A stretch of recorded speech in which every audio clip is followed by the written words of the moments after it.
Abonnez-vous massivement sur notre chaîne YouTube. Sylvie Mode officiel. TV. Site ya Maman Nabiso. Zambe a pambola nanu na obanda na Maman Sylvie. Parce que nga na bengaka initiatrice. Donc na makanisi malamu oya zwaka ayebi ninga tikaka bandeko na ye awa. Akei kuna abosana bisote. Asangisaka biso tango nyonso surtout na fin de l'année.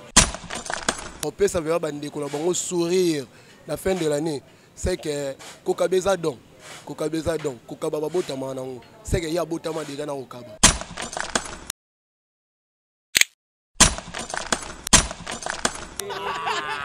Baka idon mamoko. Mo mususu bazwa ki yo zwa kite. To pesi yo soko opesa likangu, so opesa madame yo. Madame likangu te moi. Oza biscuit basi hein. Vraiment message ne connaissez pas maintenant surtout on va approcher ma Sylvie on va dire quelque chose de mon côté. OK o asala bolam continue ça bolam. O asala mabe konto ça mabe ba ke lo la li fait le pays aller. Mingi penzate. De Maman Sylvie ça ta na moni na ngate. Message ne connaissez pas maintenant surtout Hollanda yo.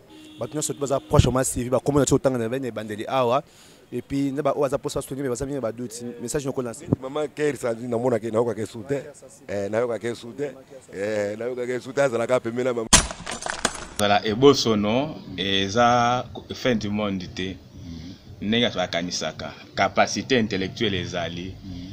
Mais peut-être ba défendre ça là que moi financement ezanga biso pour talaka lokola ba mona ka biso tout ça ba tout dans sans natina tête c'est pourquoi négliger biso.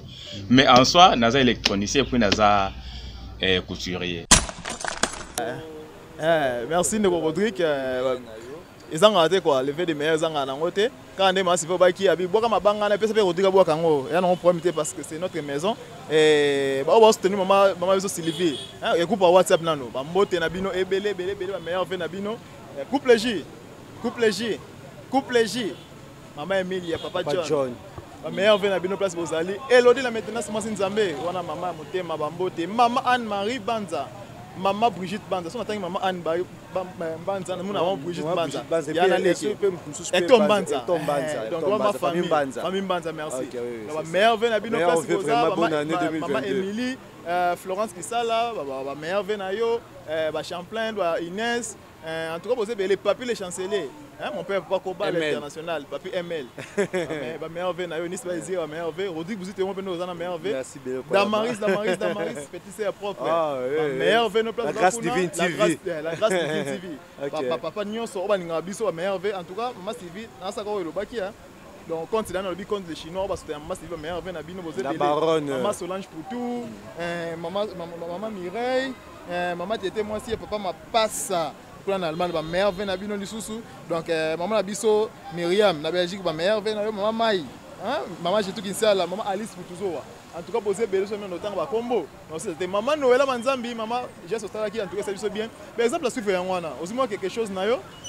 Obinyon encore qui était un musicien, ou non, Obina fêté, n'a pas diminué, n'a fêté en bazanga. Et ça là que bien, moi, dernièrement, Damaris Simon, Maman Sylvie, année coulée, année passée, je crois. Qui sent tout ça gestement bien. En tout cas, nous avons Hollande, nous avons pas toujours proche. Il y a des moments où nous avons pas la proche, Emilia, Hollande, nous avons John. Nous avons pas la maman Elodie la maintenance. Hollande, nous avons pas la Ligue des États-Unis, un bon rétablissement, bon exon, nous avons rebattu.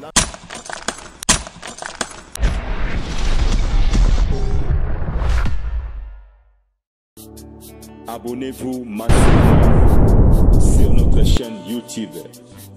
Sylvie Mode officiel. TV. Site ya Maman Nabiso. Sylvie Lokeba. Bolingo ya Bandikape. Abonnez-vous na site oyo. Sylvie Mode officiel TV. Sylvie Mode officiel TV. Boya, bossa abonné. La officiel TV. Sylvie TV. Boss abonné, s'abonner na site ya maman na biso Sylvie Mo TV officiel. Boya ko s'abonner, boya ebele. Boya hésiter te, boya bo s'abonner. Bo s'abonner, bokozwa makambo ya kitoko. Bo s'abonner, ba diversité nyonso ezali. Makambo ya kitoko sans polémique. Parti prité, makambo moko ya malamu. Na site oyo Sylvie Mo officiel TV.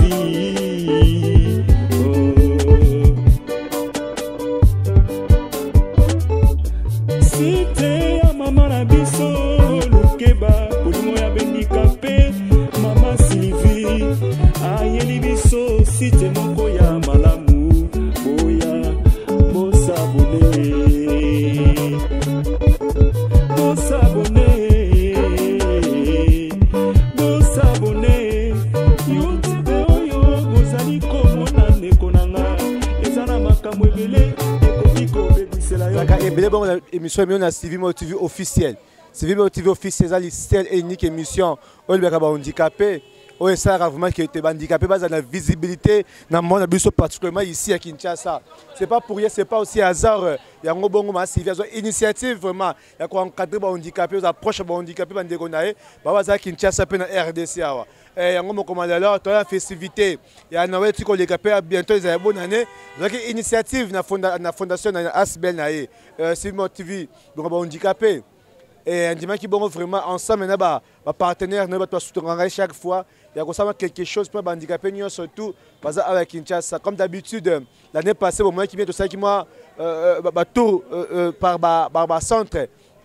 Nous avons un centre à Funa, nous avons un centre à Mouchi pour déposer quelque chose, pour fêter malam. Et puis les lopes du sous-sous, faut c'est la possibilité de lancer Kimbela dans l'émission et aussi collègues.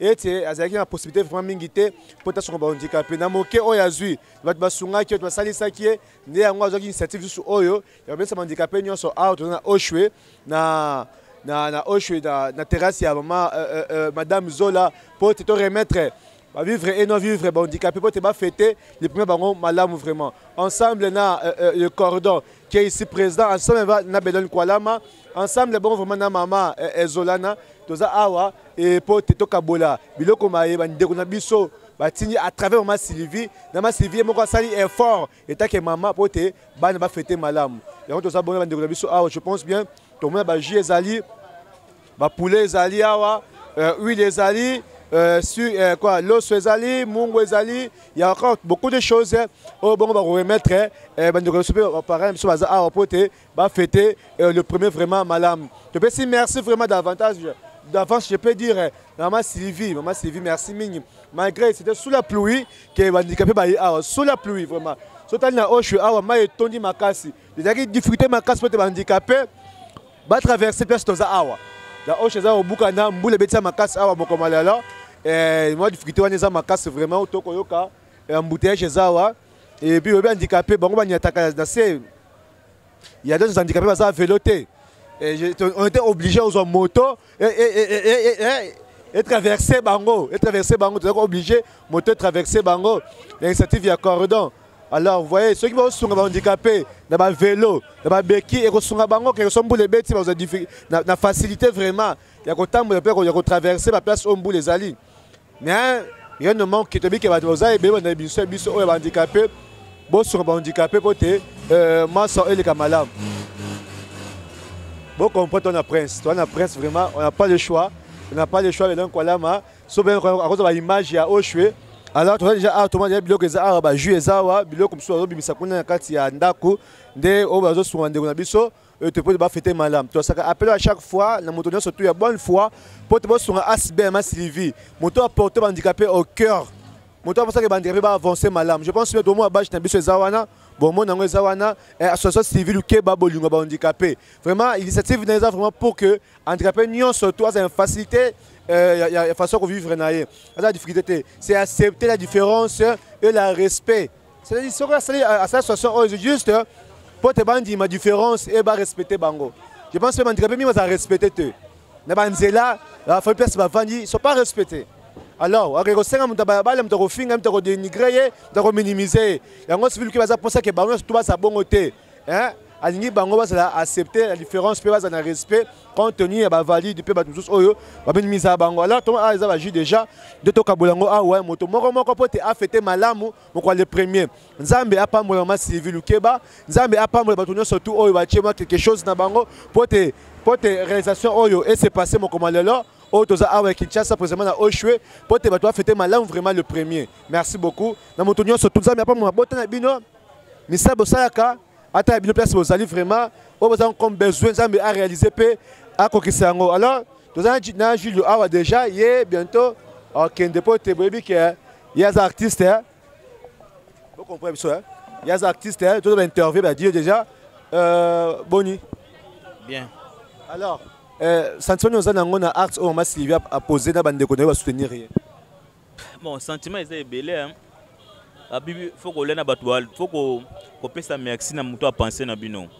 donc à travers la fondation à travers les partenaires nous c'est maman Sylvie donc tout ça est merci belé parce que belé na Europe wana ou ba normalement en Colombie balé mais penser tant en côté mais un handicapé penser na bandi bande ko na handicapé en tout cas coup de chapeau malgré tout temps na matongia makele les bêtis mais c'est forcé ko yara donc nzambe apambola donc alobe belé za nzambe apambola sika moko na moko ati parquet na bisi beaucoup na ati na pasunga œuvre ça il faut ma benza mapambola ba alors message un peu relancer handicapé me souper ça peut possibilité quoi ma Sylvie mais va penser bien handicapé non et là question à cœur mutu ala mfaso mimi la makamna mtema ba força mutu pas molité ni pas me baracha ngo tango yo moni ke uzana ngo monge belé au préféré au sala ambiance na o tant betalika yo moko donc o amona que na bonne cœur à soutenir o pas amona que na bonne cœur té tout ça tout temps là au salaté on peut forcer mon de l'autre il va forcer mon de l'autre so forcer de l'autre c'est que et comme ndenge mususu il pas mboli ba baracharango que non va pas mon na force t'as pas qui va ba handicapé dans la festivité bonaki ah dans RDC bon habité parce que ngapé na ba so ebele na qui pas ba orphelin ba VFS ba handicapé va considérer na festivité ah non na mona ngote bon habité tout ce que ça là côté mususu mbo te manga place na s'intégrer na bleu belé pour na okimara buso ba mon habité mais je pense pas na limité c'est ça est-ce que message je relancer pas autorité mboka na ta festivité bien vous avez difficulté mingi pe ba ida bino na lo bana ba ngote kwani te bata lobi mto koksango azanete il faut avoir la foi dans beaucoup Congo foi exacté pardon pardon na lo bana ngote vraiment parce que sunga mutu asungi bafo ba conception mboka mais ne s'écoute eza wana mais non na mona na mtemba peut-être watu musu profiter mingana na voter l'homme reporter organisation et fonctionnement ya personne avec handicap total na on est kendele tika na pensement mususu ko penser ma Congo te Congo ma président Congo tout pas c'est ma Sylvie na a poser bino pour dans les premiers non ma Sylvie en tout cas coup de chapeau nzama pambola une femme combattante quoi logo là donc tout le monde na honte et bien donc tout partir biso na chomo to sola biso na ba stratégie de 2022 comme 2022 to fournir encore ba stratégie musu esika pour na mamebe ki liboso.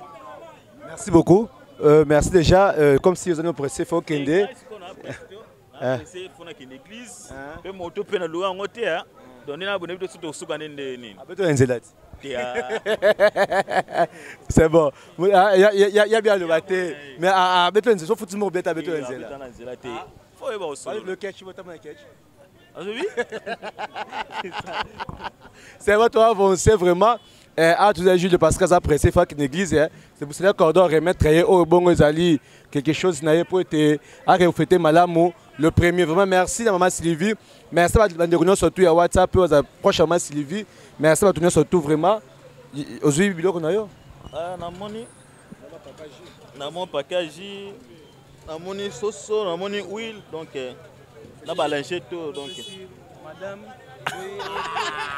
Maka ba idon maman ko maman mususu bazwaki yo zwaki te topesi yo soko opesa likangu so opesa madame yo madame likangu te oza biscuit ba basi hein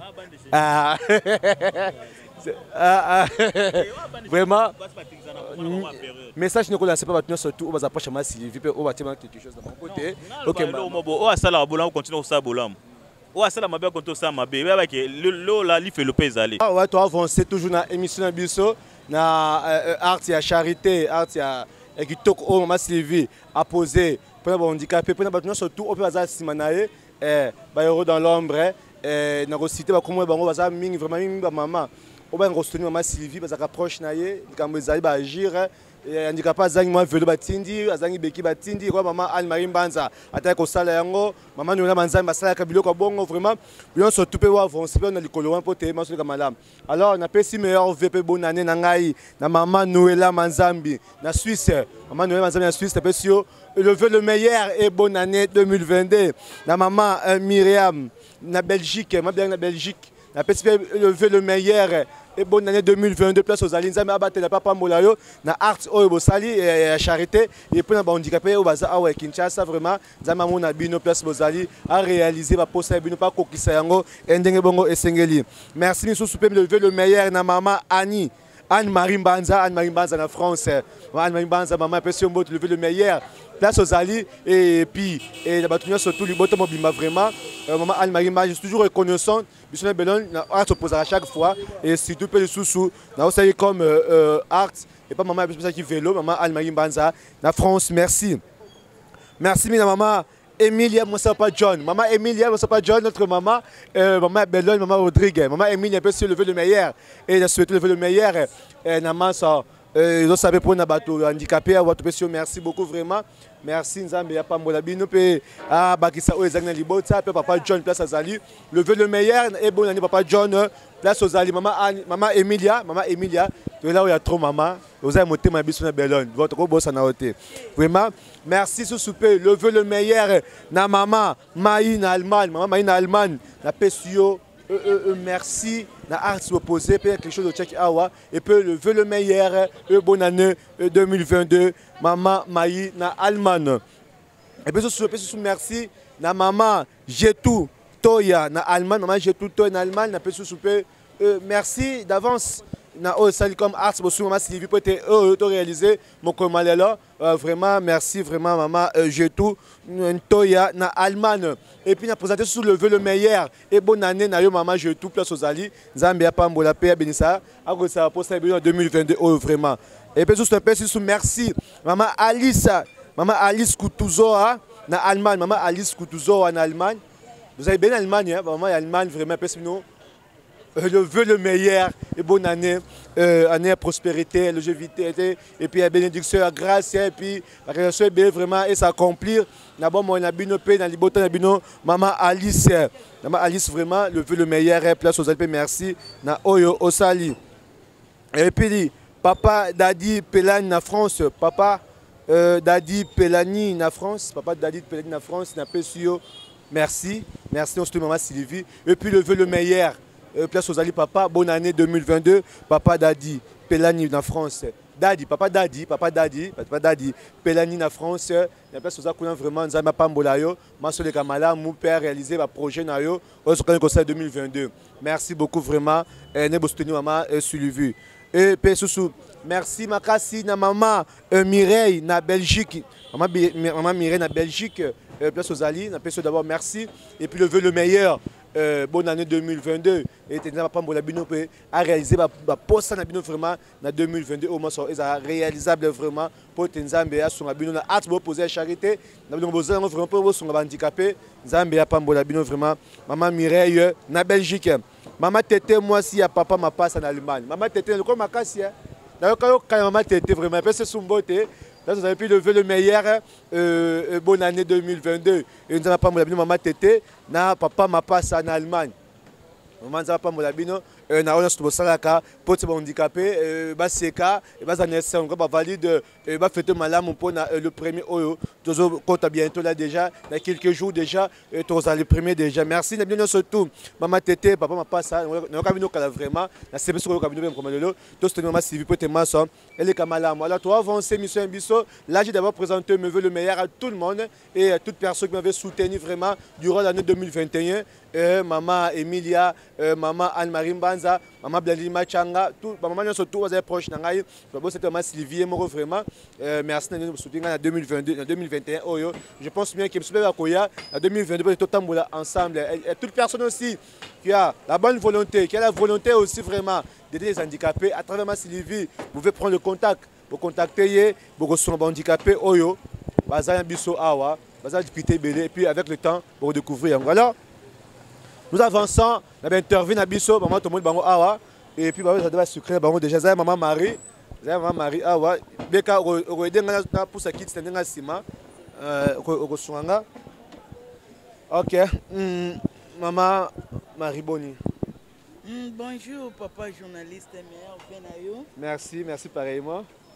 Alors les autres on a Oshue maman Sylvie ensemble là on va combo papa Dadi Pelani Alice maman Alice na Allemagne bazay belé vraiment tout va combo maman Anne-Marie maman Emilia ba ça les fort ensemble maman Sylvie poté va réaliser le combo fêter madame le premier et salut ndengeni.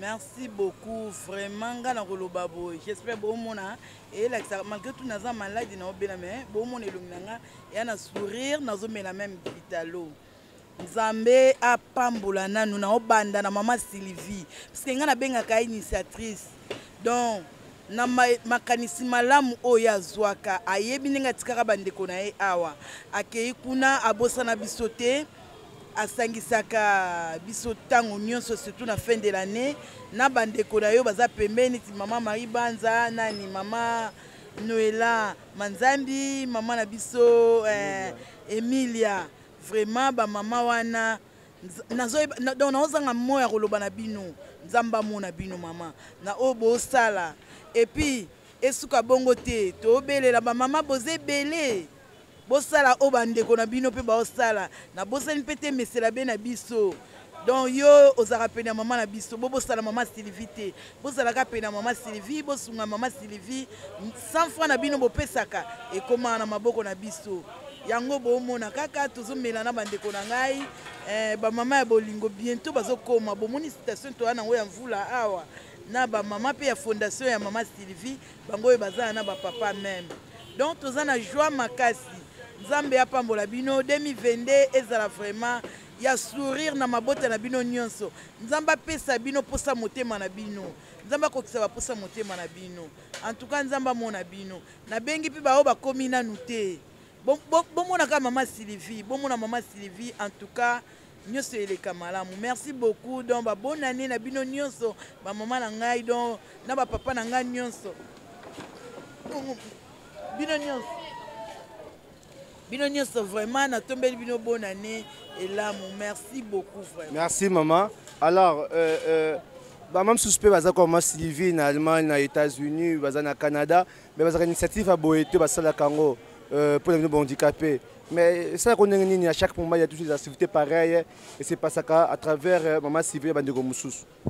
Yango kana osenga mingi na sengi pe ba maman oyo ba kozwa occasion ya olanda émission na biso oyo en tout cas parce que numéro ya maman Sylvie ezaka nango affiché na ba émission na biso nyonso to salaka donc ba maman oyo bokomi na nuté ba maman ba kolanda émission oyo na ba papa oyo en tout cas bosala tout boluka maman Sylvie donc kane maman Sylvie asalaka bosungaye po eza malamu bandicapé toze belé malgré tout qui chasse mobimba na kokisi te mais donc azana volonté ya kosala même donc ce makoki ezali aosala même si na ba province torokende biso pe torozwa tokepe na ba province toropesa donc aza vraiment naibité ce ba maman bongo ba kokomata 10 donc ce kokomata 20 pembe na ye j'espère que année prochaine naza continue torokoma pe na ba province na canal à maman Sylvie donc torokoma pe na province. Merci beaucoup, merci toi avancer, beau comprendre ça vraiment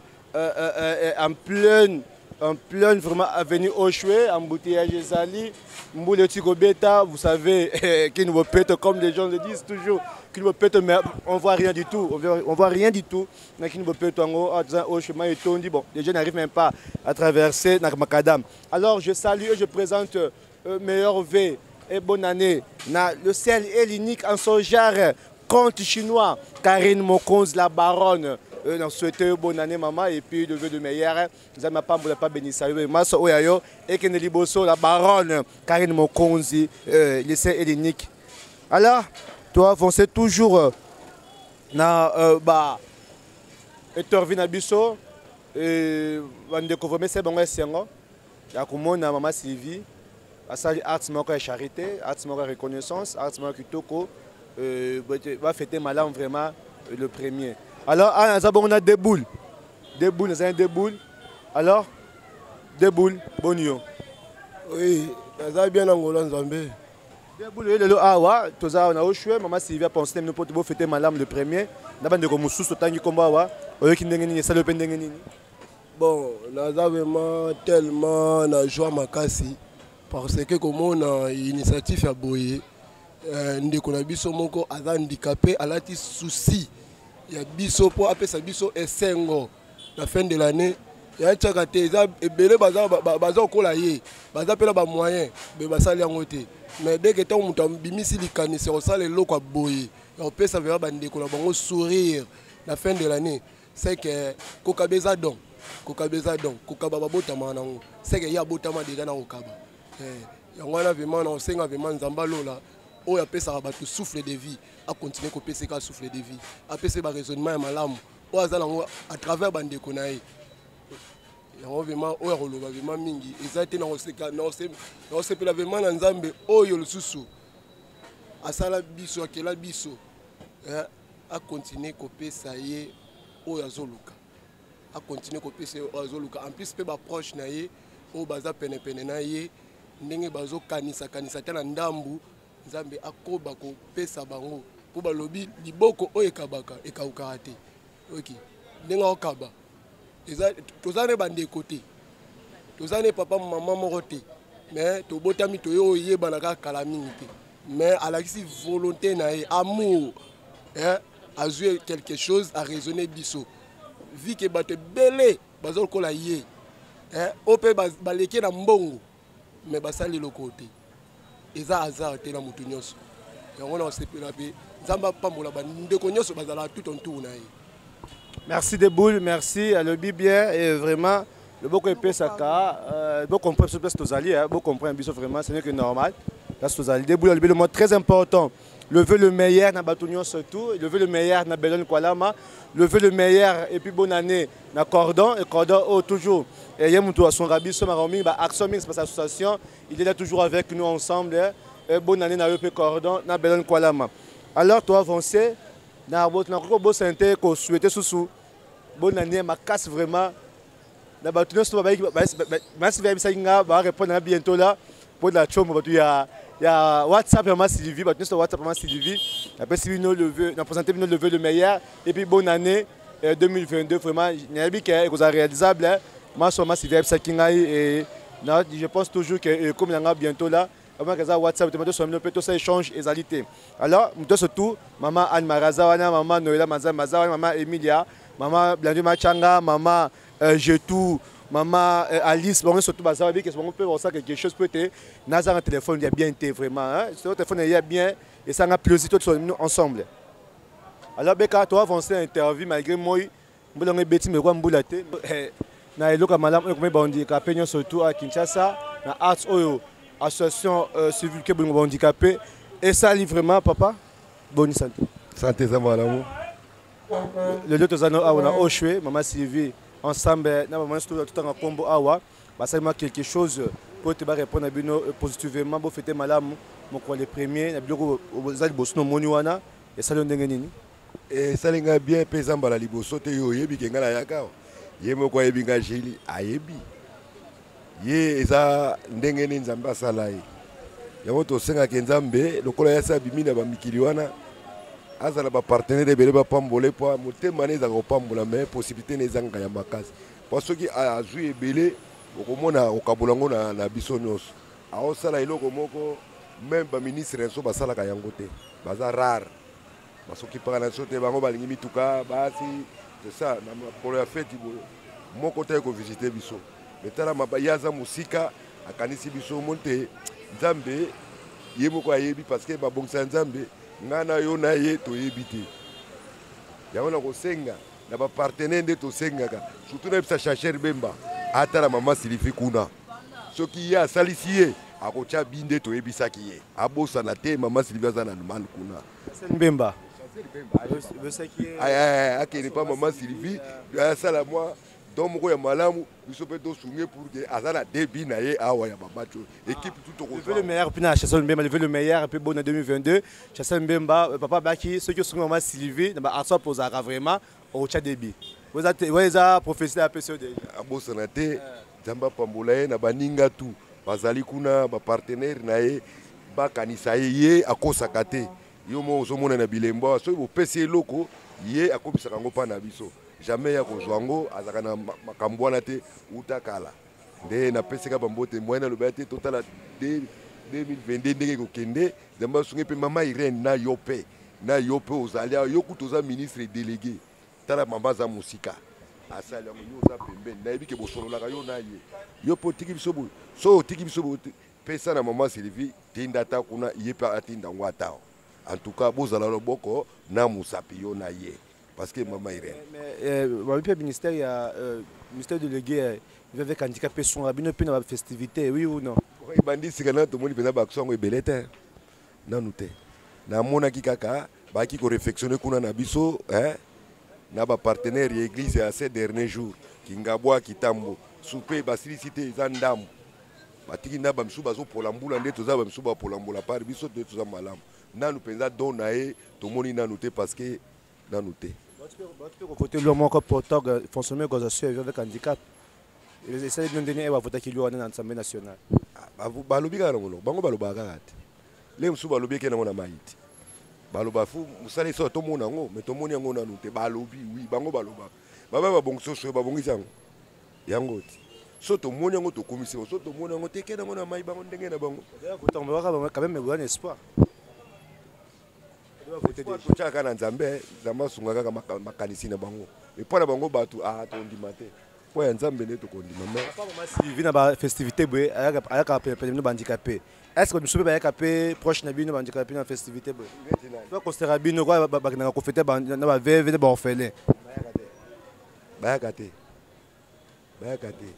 eza nde batama ya moko ya mwa saki moko mwa de saki wana baprivé mingi penza te nde mama Sylvie asala te na moni na nga te message noko na sema moto nyonso tolanda yo bato nyonso baza proche mama Sylvie bakomona ti otanga na bene ebandeli awa et puis ne ba oza posa soutenir mais baza bien baduti message noko na sema mama Ker Sandrine namona ke nayoka ke soute nayoka ke soute azalaka pembeni na mama po ezala mère basoki bakutani bon mama Sylvie abomba te ezaka ndeko atongelaka bilamba atonga bango penza nde bien na contre bango a repasser bango penza maman qui est sensible lever le meilleur et puis bonne année 2022 na pese bambota mingi soka bosani biso en tout cas bosana susu te azalaka kana mama bango nyonso bazali sika moko ndenge bazalaka na pesi bango ba merveille bon nayebi ke bango baolia mbalanga la olia soso bapesi nga likambo te mais nyonso ezokendeka na libumwe nakumisi bango tondeli bango botondo ebele en tout cas commentaire na koloba eza soute merci beaucoup. Merci maman qui a sensible à bien qui a mon soutien proche à maman Sylvie et maman je suis encore oublié les Nobelon hein maman où est Salongo au Angleterre et Londres pardon ah t'es mususu j'ai encore oublié no kombo yanga bientôt là kombo yanga déjà bonjour maman madame ok maman Élisée Massemo et puis si Mbo tu peux lever le meilleur place à Zali, mais disait Massimo, au moins un peu soutenu par maman Sylvie, on a pété, signe pété mère. Vraiment, ça a un plaisir. Nayoka Souyo, vraiment, maman Élisée Massimo à Londres, lever le meilleur puis bon en 2022. Maman de Toza Awa, une fois de plus, dans tout le monde, tout un support na action charité, puis à Boulongoma Sylvie a posé pour te fêter les premiers malamu et ça le n'engeni. Naza minga kolobate na sengeka merci na ndenga kanisi biso tolia mweloko apesi biso na bana biso. Yango na pesi merci mingi sika za pa bosa na biso baningana binchika pete na junene na famille asunga ka biso tala ba fete lisusu asungi biso yango minga kolobeza te na senge merci nsama pambola ye apesi bele koleka oya sali biso alors ni pe ko ba so pe ba to ba sunga ka ye peut asa ba action à chaque fois nzambe mpe asunga simba mitema ya bato wana bapesaka ye mpe asungaka biso mpo soki bazotika etalaka loboko moko azosunga biso mpe asungaka biso soki oleka. Vraiment, merci beaucoup. Alors, toi, avancé, tu as assez appel, tu comptes à 2022, janvier, dans quelques jours. Je pense bien, bon, ce soit ta bilan à Bisso et émission Sali durant 2021. S'il y a des remarques, s'il y a des choses à dire, ça m'a Sylvie, toi, Batou, un très mazan à hérité, tu rebondis avec le temps. Donc, ça peut améliorer 2022 et ça malam, tout ça, émission paye malam. Alors, pour émission de malam en 2022, et ça a mis un soutien. Quand ceux qui soutiennent ça, vraiment, je vous dis, il n'y a rien de grave. Alors, tout sont vraiment, tout ça, ça pour te mentionner comme malam. Si vous avez maman Sylvie, alors, son ambition paye. Deuxième chose, et ça, le fait que vous avez une émission YouTube, le fait que vous aurez temps aussi à l'émission jusqu'à la fin, ça donne aussi quelque chose de bien. Ça compte un biseau pour être revenu, il y a malam pour te faire malam. Alors, troisième chose aussi, vous avez un biseau. Si vous avez un journaliste, un caméraman, nous avons toujours un proche, nous avons des difficultés pour mes amis. Nous ne sommes pas de mendiants. Mais quand on vous dit des choses, c'est juste pour nous aider. Nous sommes des frères et sœurs. La somme de la difficulté, c'est vraiment. Et nous sommes vraiment reconnaissants. Nous avons tout aidé 2022, pardon. Nous avons maman Anne-Marie Banza, nous avons maman Emilia, moi ça s'appelle John, nous avons maman Blandi Machanga, tangi maman maman Noëlla Manzambi, vraiment. Je veux bien dire que je prends le téléphone, il y a même son abino. À travers ma Sylvie, et ça me plaît. Même le numéro Bellon, les Awan, ça me fait vraiment plaisir, ma casse vraiment. Bon, sur ma Sylvie, a réalisé un projet, un projet belé vraiment. Bon, sungaye vraiment, pas handicapé. Asbien vraiment, donc ça tourne plateau partout, partout, de sa action partout. 2021, pardon, tu as qui sent tout. Tu tambolaki. Qui sent tout, qui ça, ici. Mais tu as pas que la province Moussous, tu as action pour la Asbel et Sylvie. Le qui est handicapé, pour te dire, visibilité ma casse, surtout. Partenaire, Jean-Cel Mbemba, vraiment, si vous soutenez ma Sylvie, vous êtes partenaire privilégié, vraiment, et ça me fait vraiment plaisir à ma casse.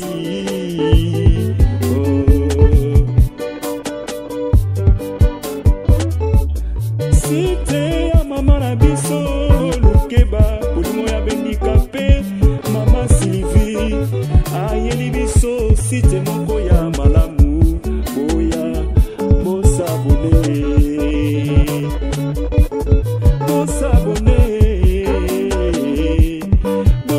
bonnet, YouTube oyo, bozali komona ndeko nanga, ezana makambo ebele, ekoki kobebisela yo pe makambo, luka esika nini otala bebiso ya malamu.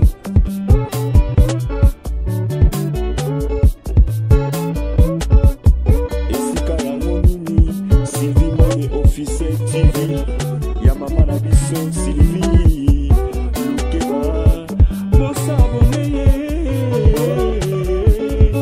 site ya malamu, ezali site, ya bana nzambe, oya, bossa boneye,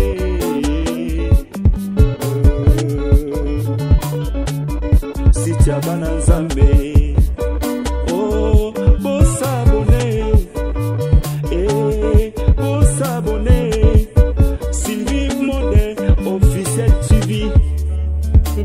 Na makambo ya buzoba te ezolobela ba personnes vivant avec handicap, ezolobela bandeko oyo baza baze, ezolobela bandeko oyo baza bandundu, bandeko oyo baza bafa de la rue, bashege, bandeko boya ebele, boya tosangisa maboko, boya tosumba. Peut-être ozoyeba te kobanda ndenge nini yaka awa, okoki kosola, okoki kosala ndenge nini. Toza na posa lisumi na bino, union fait la force, belela beta force. Kombo nanga papa Michel. Oui, na ye awa pona ko remercier mama Sylvie Lukeba pona bolingo ya oyo azalango envers ba personnes avec handicap. Vraiment eza sengo mingi soki akanisi biso lisusu na lolenge loye. Oyo kenda soka mbula oto zimwa eloko oyo. Alors, naye ko retirer colis oyo ezaki ponanga bien que lobi nazaki tante ya kokoma na lieu transport avec moi mobulu ba difficulté avec moi mingi. C'est pourquoi Cordo a salaki nga appel nde lelo na kiti pour que na retirer kolinanga. Oyebisa bato pe malgré que oza personne handicap mais bato bakanisa onire soki oza eboso nde tolobaka nde nyonso to eza bongo mais yo osalaka nini oza na bacapacité nini? Merci papa na kanisi kozala ebosono eza fin du monde te ndenge bakanisaka capacité intellectuelle ezali mais nde peut-être ba défaut nde esalaka ke mwa financement ezanga biso po talaka lokola bamonaka biso toza bato na ntina te, c'est pourquoi néglige biso. Mais en soi naza électronicien puis naza couturier. So bolingo zwanga boye nanga fani 40 bokomona atelier zana. Je crois Cordo na solana pour un projet ya atelier depuis 2021. Bien que ma coquille et moi n'a quitté, moi projet on est ma rolal. Maintenant on na ma Sylvie, ce qui ma coquille ezali, ce qui peut poser à kosunga ezali. Donc même à tindi bato bakomonanga na koya d'abord na sengé koya kokutana na yo mama de façon que ngai moko na onde sikoto solola. Ta muso mona ba image boy menga moko na koya pour que na meka kotalisa yo moi ba projet on ndenge ezali. Et ozala pas mona mama Sylvie po ye aza na Allemagne, ye oza na Kisasa sikobo okutana ndeni bosolaka na téléphone. Bon, pas de problème. Mais aza na confiance nanga. C'est bon. Et aza na confiance nanga. Luka aza na confiance na ye. Projet na biso ne tolobela ki bino mbaleleki. Taki na projet ya kosala ya atelier la formation. Ye aza parmi ba formateurs parce que atomaka déjà. Donc ya mwana mais to rataki kosala yango na 2021. Je pense que ceux qui nzamba sungi makoki tozo senga et kangami tokosala yango donc a formaka pe bato aza na atelier mancadraka bato na cadre ya église catholique bazwaka nani encadrement biso pe toprofitaki lokola aza ya biso azala pe parmi baencadreur wana na projet na biso nzambe akosunga comme ça projet wana tozala yango tozosenga kaka makoki na bino soki mwa eloko moki ezali ocontribue pour na projet na biso wana ya centre de formation pour les personnes vivant avec handicap. Voilà. Merci beaucoup, bonne année. Merci Cordo, bonne année na bino pe. Merci. Na bande ko nyonso pe. Mais là on a kosenga kaka personne vivant avec handicap aye bakaza mutu loka mutu nyonso.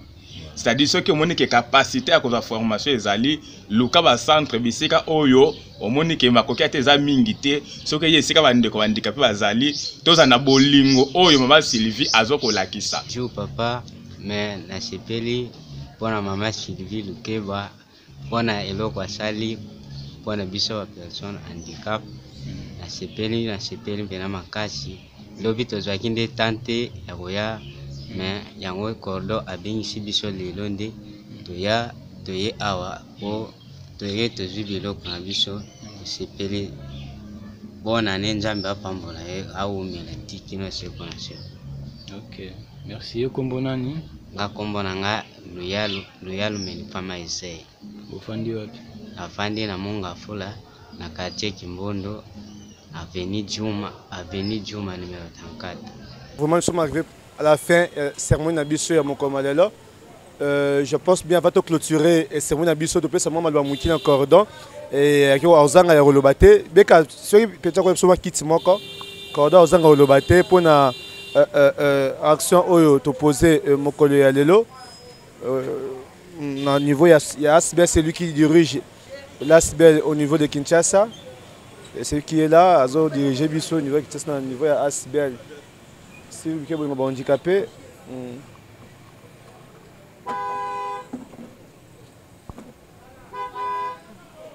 Cordo, bonjour. Bonjour. Meilleur vœu, bonne année 2022. Merci pareillement. Merci, bonne santé.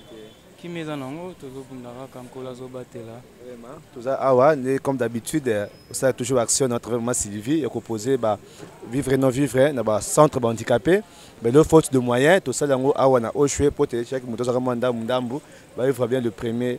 Comment l'organisation s'est passée qui pour te trouver un niveau oyo? Oui, bon, trop de difficultés, talaka na temps au tozali.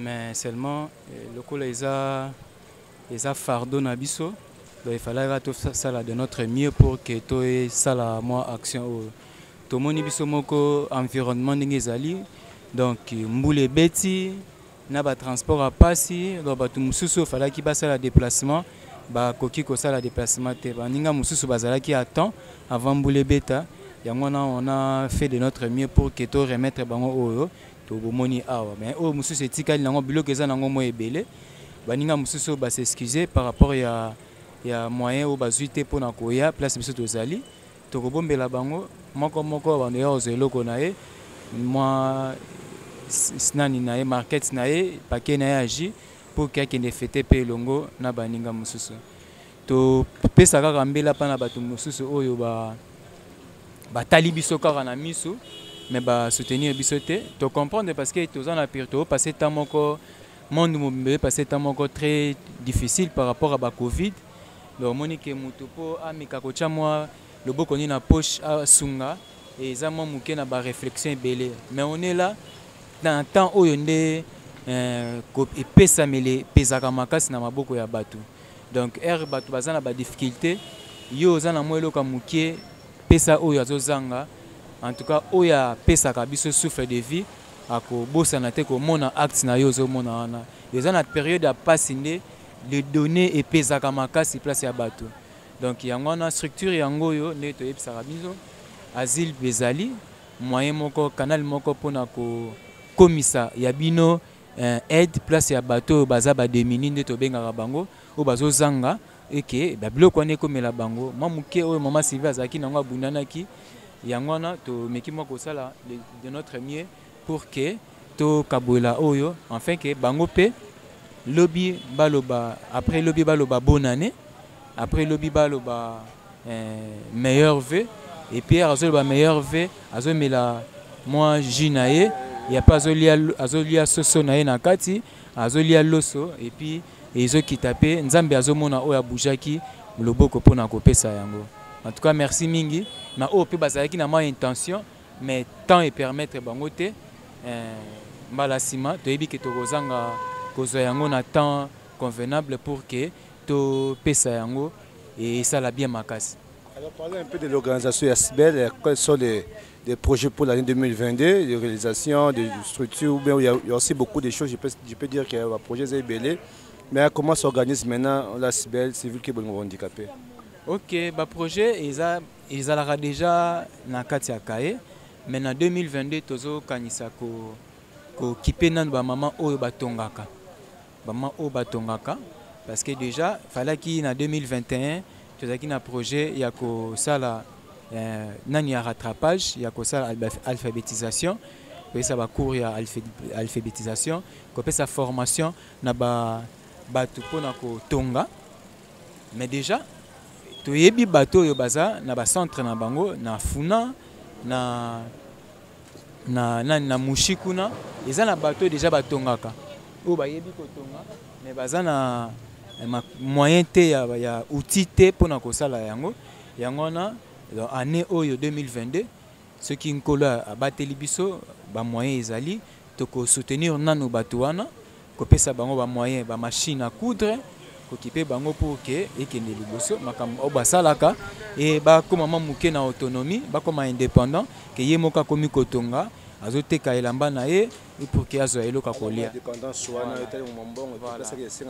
voilà après yango nde tokozongela projet na biso tokana ikosala na 2021 viba avant oyo et simbaki te mais 2022 yango nde tokosala cours ya alphabétisation cours encadrement langue pe bato musu ba yekola anglais français koloba allemand koloba yango et puis na ndenge tozoloba kosala ba même attaque ko bongisa ba téléphone pona bana ba personne vivant avec handicap aye ko la musala ko bongisa téléphone ko sala ba nan ko filmer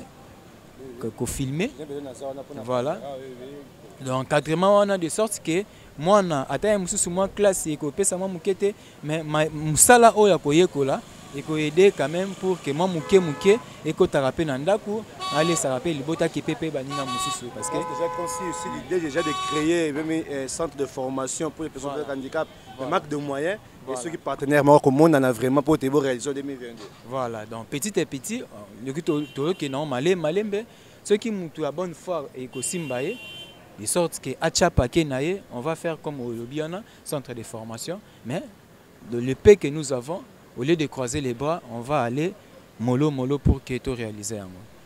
Merci Cordon. Toyoki, un projet d'avenir, une perspective pour 2022. Alors, l'initiative est bonne, mais il faut de moyens. Il faut de moyens, pas de moyens, pas assez de moyens. Mais jusqu'à ce que tu commences à crier partenaire, tout le partenaire, tout le monde, jusqu'à présent, dans une tosuie était vraiment, on ça prend un engagement pour les handicapés. On a une initiative, le projet, il y a un centre de formation. Les handicapés, je suis là, je vais vous soutenir ensemble, on va faire des affaires. Mais s'il va avoir un cordon, solo lui, tout ça construit, il y a aussi des personnes, maman Marazawana, après ça court, il y a l'amba, il y a l'hôtellerie, après ça court. Il y aura beaucoup de choses. Et je n'ai pas besoin montage, caméra, toutes ces choses-là. Mais là, on a appelé ça. Mais tellement on va retonga. On va baza na centre de ya Funa na Mbushi, na centre de Luozi baza beba tongaka. Vraiment il y a vraiment beaucoup de projets pour les personnes avec handicap. Et puis la famille na bango, ça veut dire ces enfants aussi sont des difficultés parce que si on pas ça, tout le monde dans ça là. Moi, il y aura des possibilités pour des familles survivre, il quelque chose. Alors c'est pour ça que c'est bien, surtout, tout ça, maintenant, pour 2022, autour de partenaire vraiment ma casse, malam. N'a pas ça toujours biso bolembaté, pour booster personne, pour soutenir biso, pour réaliser projet Asbest social civil Keba, le handicapé. Alors, il y aura aussi des actions. Parce que je sais qu'il faut des possibilités, c'est ça. Est-ce qu'il y a aussi des actions qu'on se pose à main en dehors de la ville de Kinshasa? Oui, en fait, nous surtout ils structuré, mais seulement local déjà si pour nous coopérer ça moi et local on a eu un peu de difficultés pour nous réaliser faire des actions en dehors on a causé la moins mouké. Mais to éviter 2022 là on y les obombe la biso ceux qui mon pépé oyo il y a Covid et leki et que batu ya bonne foi c'est pointé pour que pesa biso main forte on aura des actions na Kisantu na Bandundu, on va y aller molo côté kuna to ebi que la personne vivant avec handicap bazali bazozanga pe soutien tokomona bango toko soutenir bango to pesa bango ya bango mo makasi mayele pour que basala donc ceci na biso ezali personne vivant avec handicap azala quand même na moi capacité ya kosala mo eloko ya kosala eloko na ndenge ni ya kosenga kaka te mais ya ko capacité na intellectuelle ezali donc atonga il y a ba cordonnerie bazali donc asala musala de sorte que et kosenga ezala susu vina été mais à comment la vie abanda ko produire ou il y a zanango na katina ou il y a quoi apprendre de sorte que mambongo wana et soutenir libota pe vina voilà un peu. Merci Cordon. Merci beaucoup. Merci. Ma mère vient na visionnaire ya Asbel maman Sylvie Lukeba kolo a pesa lisusu santé malamu et puis 2022 za la kitoko makasi de sorte que o nyesu tozoloba to chango en pratique et puis bato nyesu tout ba oyo kabiso ba meilleur vena bino tozali ce qui moi eloko ezali boyeli biso yango de sorte que un petit rien donc quand ça que est-ce que $20 on a zanango éco servir biso est-ce que $10 éco servir biso parce que $20 $10 on a éco ça là que tout somba riban tout somba mettre tout somba et lamba de sorte que mutumo ko apprendre donc et c'est important makasi o nyeso zanango o yozo kanisa un petit rien on a ça la geste et vous avez lo makasi na mama munoko na biso balobaka eloko ya muke yango nde kotaka na liso donc eloko ya muke yango ozo kanisa ke voilà wa muke eloko munene ekota na liso te mais ya muke nde ekota na liso yango e déranger muto donc wa muke wana pesa biso et ko sala biso bien donc voilà un peu 2022 tozela la bino à bras ouverts de sorte que aide na bino et ça la action makasi na structure na biso na action asile pour que batu o baza ba démuni ba recevoir yango et aider bango makasi. En tout cas nzamba batela biso, merci beaucoup. Merci Cordon, merci Belen Kola Mabeka. Oui, tu peux venir. Tu peux venir Beka parce que le 2 allait presque dernier jour. Donc c'est 2021 et puis BKP à Zawanape. Et là ces personnes, il y a représenté vœu de meilleur na bango et puis nous surtout soutenir biso. Je pense bien que le message accordé l'équipe aux machines à aux ordinateurs, aux machines à rotonga. Nous surtout ça dans tinda on va partager, on va faire un centre de formation. Peut-être on va apprendre l'informatique, on va apprendre comment filmer, on va apprendre comment cotonga. Et avant, alors, vraiment, peut-être, handicapé, bango, basangati, bakesuko senga penzati. Beka, bonjour. Bonjour mon frère, téléspectateur, bonjour bande Rwanda biso na émission na biso. Na chaîne na biso Sylvie TV, chaîne moko le blaga mingi handicapé, bino boye beza bino humble serviteur, belon ko la beka triple option. Toute la mois bien té, toute la mois bien té mais le quoi la dernière émission à la fin de l'année, il a fallu to quota, moi meilleur ça là bien. Avant na banda Rodrigue no sanga nelo moko bo soutenir no biso Sylvie Lukeba. Chaque fois na ba ke savons sur longité. Maman Sylvie c'est une personne avec handicap. À ça là où ça la main, elle est vraiment limitée. To senga ba soutien pourquoi parce que presque ba moi belé to travailler presque ba moi belé on émission de Rodrigue qui ko ta émission de ko belé ko ta auto filmer la bino zo ko ta te quand dit que maman ma ko kezate Antoine on senga la bino ba Rolanda biso me ko soutenir maman bo soutenir maman la biso bo soutenir bo pesa quelque chose ba $1 me contribuer ka en tout cas et comme maka asala ngo musala pour moi Sylvie ko ate mo ka sali ba futi Rodrigue futi belé na futi ba ko kate mais bino so bo ba soutenir bino en tout cas et ça m'a biso bien elle bosso na 5 ans soutenir bino yemi beno ba merci na ba soutenir maman na Sylvie pour réaliser et loko réaliser mais mingi basala ngote hein no ba chaque fois mingi ba chaîne YouTube be la ba point d'interrogation bien boyebi mais maman Sylvie Luke ba la mingi ba handicapé et on m'a toujours que maman oumé la chaîne qui était toujours de l'avant nzambe a continuer pambola yo o eza yo mwana belon kolama et na ko boka tanga banga merci Ndeko Rodrigue ils ont raté quoi, lever des meilleurs en angoté. Quand on est massif au baki, abi boka mabanga na pesa pe Rodrigue boka kango. Ya non problème parce que c'est notre maison et ba on va soutenir maman biso Sylvie. Hein, et coupe WhatsApp nano. Ba mbote na bino ebele ba meilleur ve na bino. Couple J. Maman Emilia, papa John. Ba meilleur ve na bino place bozali. Elodie la maintenance moi Nzambe. Wana maman motema ba mbote. Maman Anne-Marie Banza.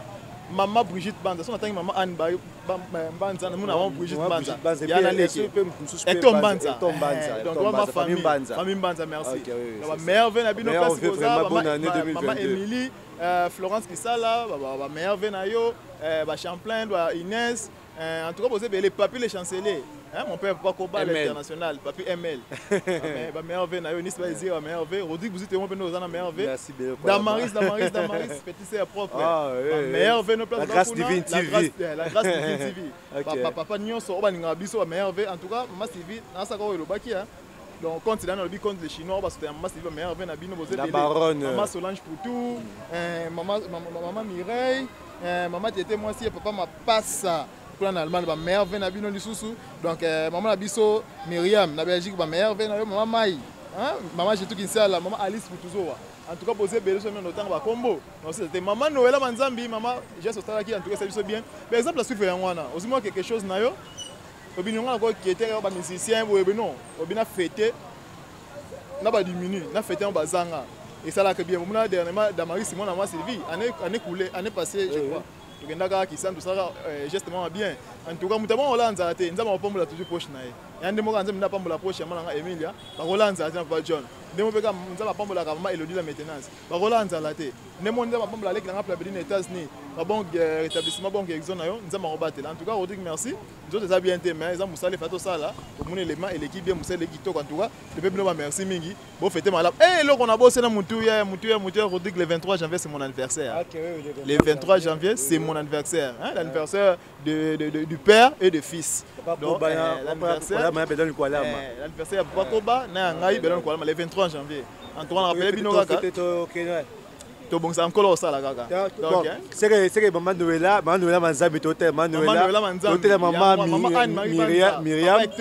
Myriam, maman Anne-Marie Banza, maman Emilia, on retrouve peut-être depuis qu'elle est 23 et ça somme. C'est ça, double événement. En tout cas, Bino mon soutien. Moi, je vais souhaiter que ça soit bien. Oh, pas mon gars, c'est bien, moi cadeau. En tout cas, ça Bino, c'est d'accord, c'est quand na bandela sur 0, donc quand malembe.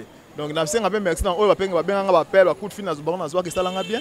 Mais merci, Bellon, nous avons un cas si vous ça l'a bien. Parce que nous avons $1, nous avons merci. Mais, dans le groupe, la maman Sylvie, peu de gens, je dis la vérité, peu de gens m'ont soutenu.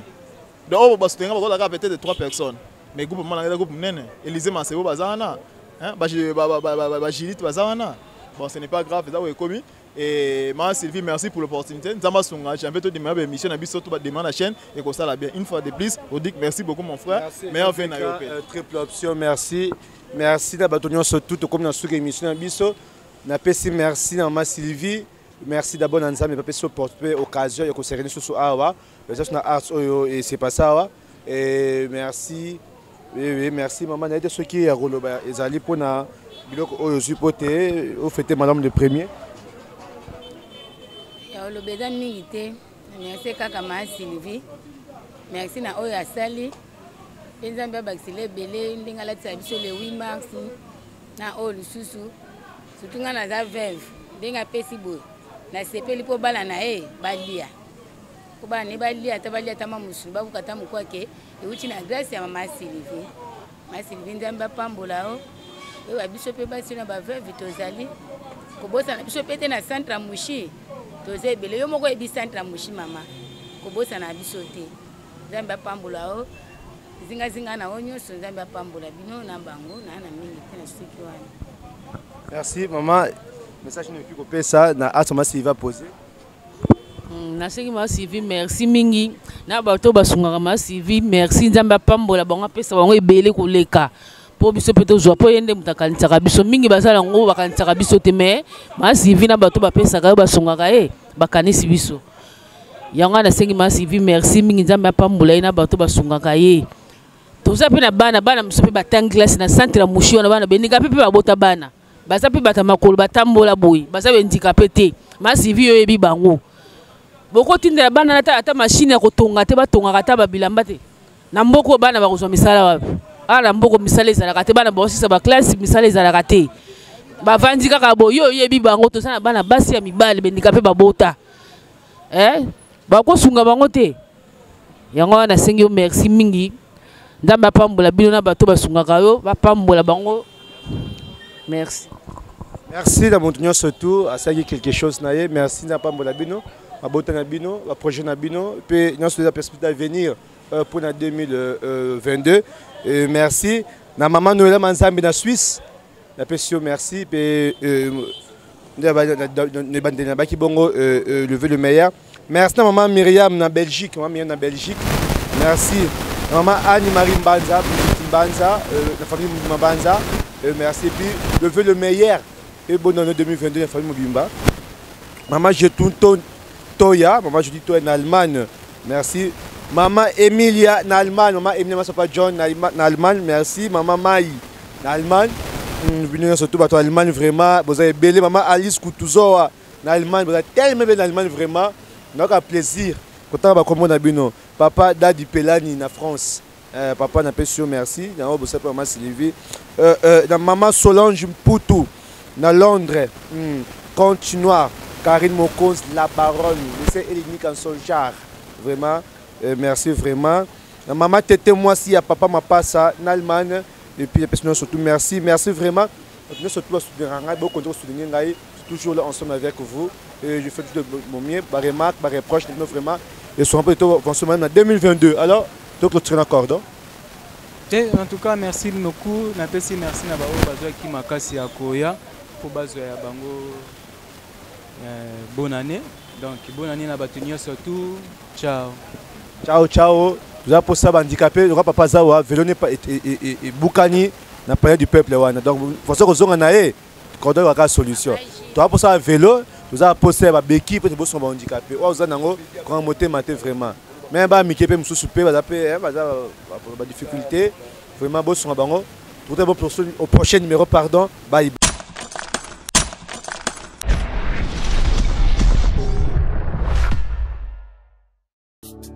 Abonnez-vous massivement sur notre chaîne YouTube. Sylvie Mode officiel. Tu vis. Siti ya Maman Nabiso. Sylvie Lokeba. Bolingo ya handicapé. Abonnez-vous. Abonnez-vous. Na site oyo. Sylvie Mode officiel TV. Sylvie Mode officiel TV. Boya. Bossa abonné. La officiel TV. Sylvie TV. s'abonner na site ya maman na biso Sylvie Mo TV officiel. Boya ko s'abonner, boya ebele. Boya hésiter te, boya bo s'abonner. Bo s'abonner, bokozwa makambo ya kitoko. Bo s'abonner, ba diversité nyonso ezali. Makambo ya kitoko, sans polémique. Parti prité, makambo moko ya malamu.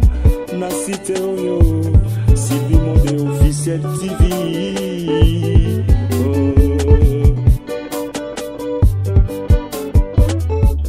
Site ya mama na biso Lukeba, polimo ya bendikape. Mama Sylvie ayeli biso site moko ya malamu. Boya bo s'abonner, bo s'abonner, bo s'abonner. YouTube oyo bozali komona ndeko nanga ezana makambo ebele ekoki kobebisa